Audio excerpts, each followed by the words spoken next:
자기가 한 것처럼 그렇게 짐승과 같이 포악하게 대하면 안 된다라는 걸 깨닫는 거잖아요. 사윗이 여부스 족속에게 까닭없이 박해를 하는 그런 짓을 내가 지금까지 해왔구나라는 걸 깨닫게 한 거잖아요. 그런 것과 같이 이번에는 평화의 왕이신 하나님께 제사를 드리려면 어떤 터가 닦아져야 된다 이거예요. 터. 그래서 다윗을 통해서 내 아들을 통해서 전을 여호와의 안식할 처소를 세우게 만들기 위해서는 그 안식할 처소를 세울 터전을 내가 닦아놔야 된다라는 것을 깨닫게 되잖아요. 그 계시를 보게 되잖아요. 자, 이것과 관련이 있는 거예요. 지금 이제 성경이 말하고자 하는 의도를 말씀드리는 거예요. 자, 그러니 사무엘상 24장이나 역대상 21장에 나오는 전쟁에 나갈 만한 백성의 수를 기수하는 문제와 성전의 터를 닦는 문제는 하나님이 안식할 처소를 짓는 것이 궁극적인 목적인데, 그리고 하나님 안식을 주시는 하나님, 안식이신 하나님 안에 다 백성들이 나가서 절기를 지키는 거, 그래서 같이 안식을 누리는 거, 그것이 이제 하나님의 왕국이에요. 그것이. 그런데 왕국을 견고하게 그 후사에게 그 다윗 왕국의 정사와 권세를 이양하기 위해서는 성전을 세울 수 있는 터전을 닦는 문제와 이게 관련이 된다 말이에요. 자, 그러니까 이제 다윗 왕국이라는 것은 겉으로 볼 때는 이스라엘 나라의 정사와 권세에 관한 위를 물려주는 것이지만, 이것은 사실은 구속의 터가 닦여진 사람들을 그리스도께서 오셔서, 평화의 왕께서 오셔서 그들의 마음에 영혼에 안식을 주시며 안식이신 하나님 주님 자신 안으로 돌아가서 서로 안식의 처소에서 서로 만나서 안식을 누리게 하는 것이 하나님 나라의 다스림이다, 실이다, 왕권이다 이 말이지요 지금. 그러니 당연히 싸움에 나갈 만한 사람을 기수하는 문제와 관련된 율법 말씀인 반세겔의 성전세를 바치게 하는 말씀과 반세겔을 낼 자를 기수할 때 온역이 온 이스라엘에게 내려질 수가 있다는 경고로 주어진 출애굽기 30장 또는 30장에서는 12절로 25절에 38장에는 26절에 나오는 말씀인데, 이 반세겔을 의무적으로 되게 하는 율법 말씀의 역사적인 적용을 알아야, 이제 신약에 우리가 교회라는 것은, 교회의 터는 어떻게 닦으며 교회는 또 그럼 어떻게 세우는가를 우리가 알 수 있다 이 말이야. 교회 생활이라는 것이 주님의 나라죠. 주님의 나라 생활을 한다는 것은 신앙생활을 하는 걸 말하는 거잖아요. 세상 나라와 교회는 나라가 다른 거지요 서로. 이 문제를 이해를 할 수가 있습니다. 그래서 반세겔을 낼 자를 기수할 때 온역이 온 이스라엘에게 내려질 수 있다는 문제의 관련성을 영감으로 깨달아야만 다윗의 치세 말년에 일어났던 두 번의 재앙과 후사 상속과 성전 건축을 위한 제단터를 닦는 문제가 어떤 관련성을 가지고 있는지 이해를 할 수가 있으며, 이 이해를 할 줄 아는 사람이나 이제 사무엘하 24장이 말하고자 하는 의도를 안 사람이다 말이에요. 이게 해석을 하는 이제 뼈대를 완전히 다 세워놓은 거예요. 이제는.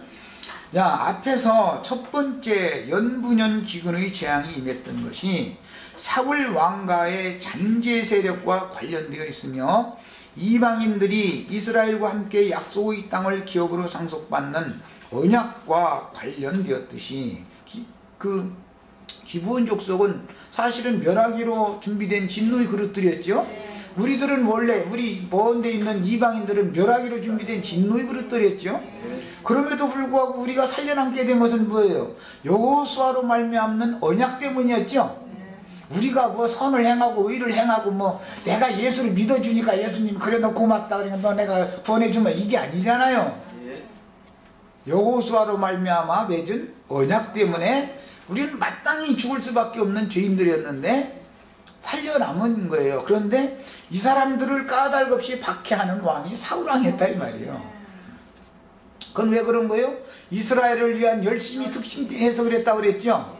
사울이라는 사람이 자기 이스라엘 동족을 위한 열심히 특심해가지고 주의 이름을 부르는 자를 박해하잖아요.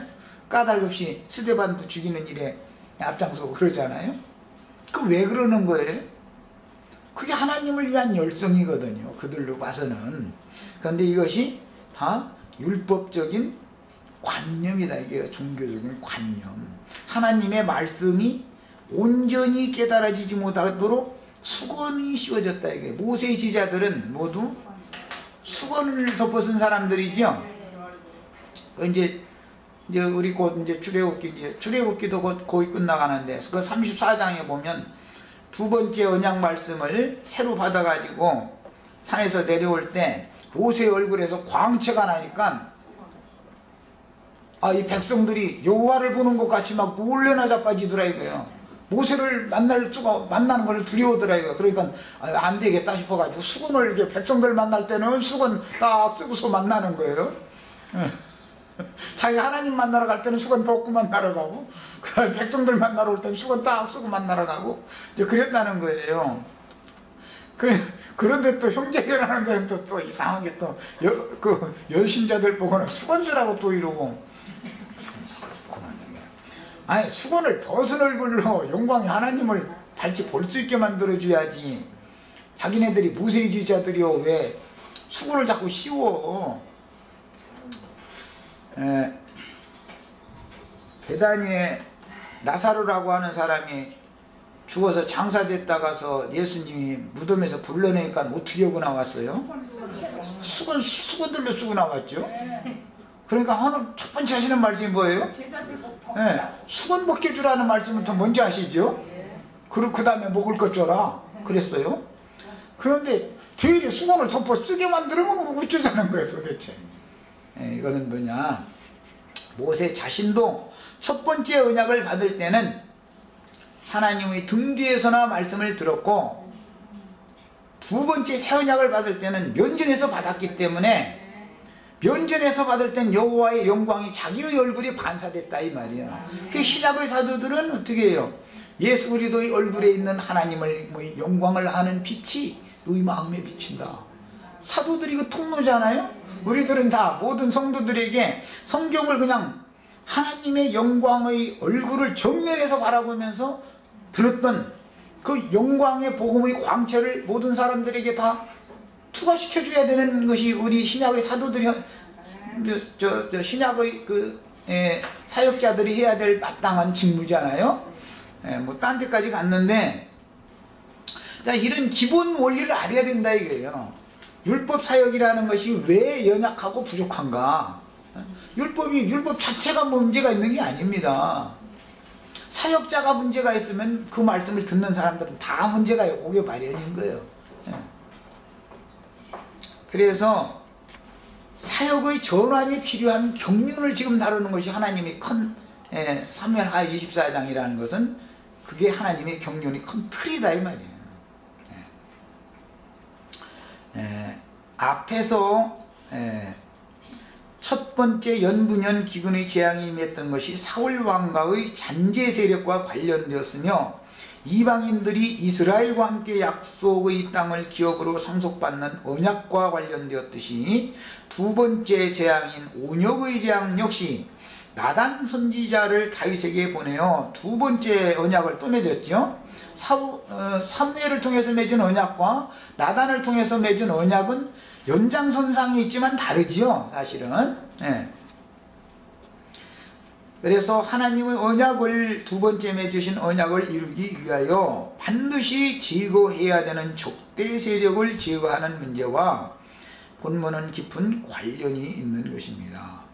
그러니까 두 번째 언약이라는 것은 후사를 상속해주는 문제예요. 오늘 우리 형제 자매님들도 개인적으로